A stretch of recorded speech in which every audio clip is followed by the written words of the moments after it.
Day one of this administration, they stopped construction of the wall, they ended Remain in Mexico, and they put back in place catch and release. Day one. That is why we have the situation we do. In that same time period I just talked about, 28 months of this administration, over 43,000 pounds of fentanyl have been seized at the southwest border, with an unknown amount making it into our communities.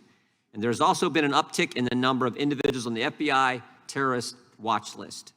Just 2 weeks ago, Border Patrol apprehended an Afghan who illegally crossed into San Diego sector in California, and days later, news reports indicate that an additional 5 watch-listed illegal aliens were apprehended in Tucson, Arizona, after attempting to avoid detection. Our witnesses today understand the consequences of our borders being unprotected all too well, all of them, and I want to thank them for being here today. I want to particularly thank Ms. Nobles for bravely agreeing to appear here today to talk about the unthinkable tragedy that affected her family. Her daughter, Kaylee, was 20 years old when she was assaulted and murdered.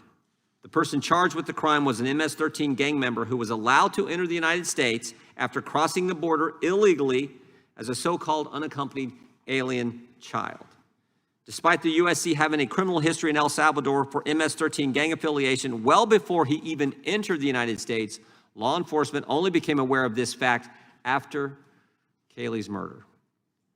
Why not until after Kaylee's murder? Because prior to the murder, no one in this administration bothered to check into the UAC's criminal history in his home country.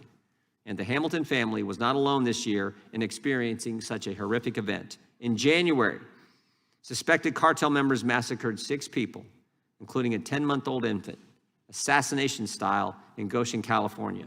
In April of this year, a nationwide manhunt ensued after a man who had been deported on 4 separate occasions killed 5 people, including a 9-year-old boy.